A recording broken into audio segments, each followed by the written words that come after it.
Halo pemirsa GPR TV dari Sabang sampai Merauke, dari Miangas hingga Pulau Rote.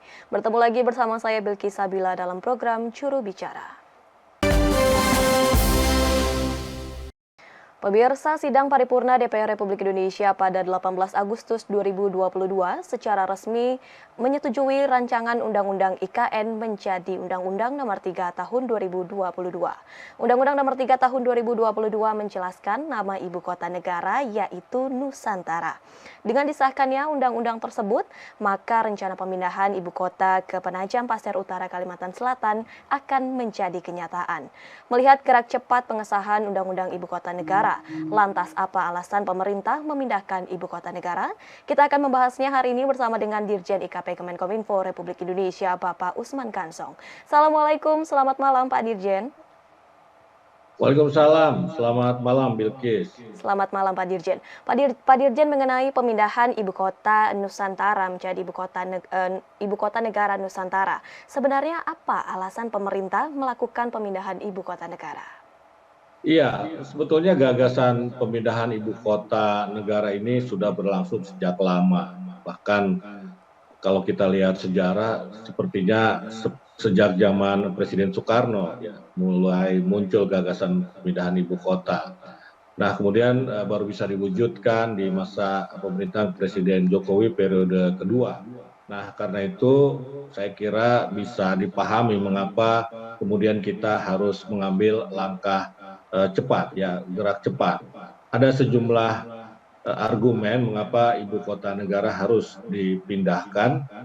Yang pertama tentu saja karena kalau kita lihat ya, ekonomi Indonesia ini terpusat di Pulau Jawa, 58% PDB ini disumbang atau ada di Pulau Jawa ya. Kemudian juga penduduk di Pulau Jawa sudah terlalu padat ya, 56% warga negara Indonesia tinggal di Pulau Jawa atau 149 juta jiwa. Jadi lebih dari separuh orang Indonesia ini hidup di Pulau Jawa.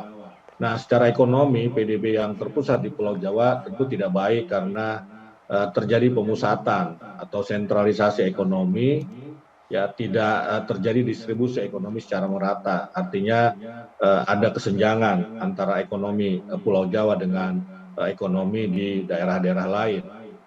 Nah, pemindahan ibu kota tentu saja dimaksudkan antara lain untuk pemerataan ekonomi, pemerataan pembangunan.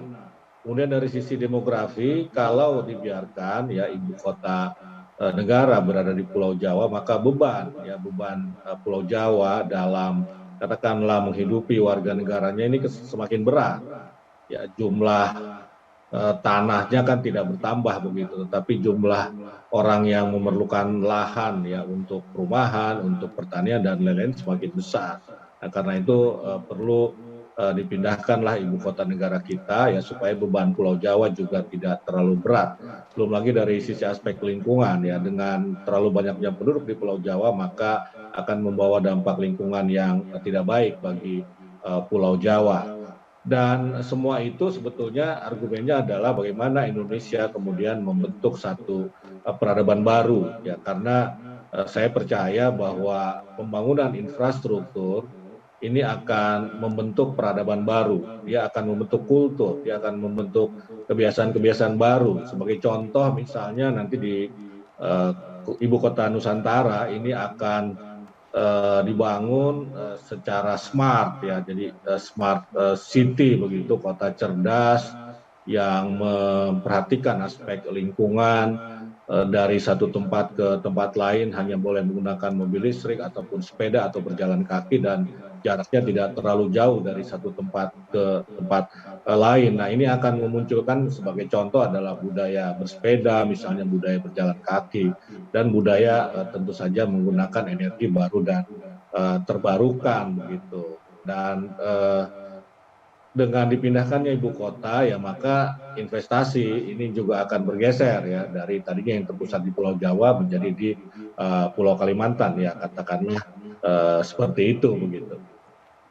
Baik didasari melihat pergerakan ekonomi yang terpusat di Pulau Jawa, untuk itu Indonesia memerlukan keadilan di sektor ekonomi.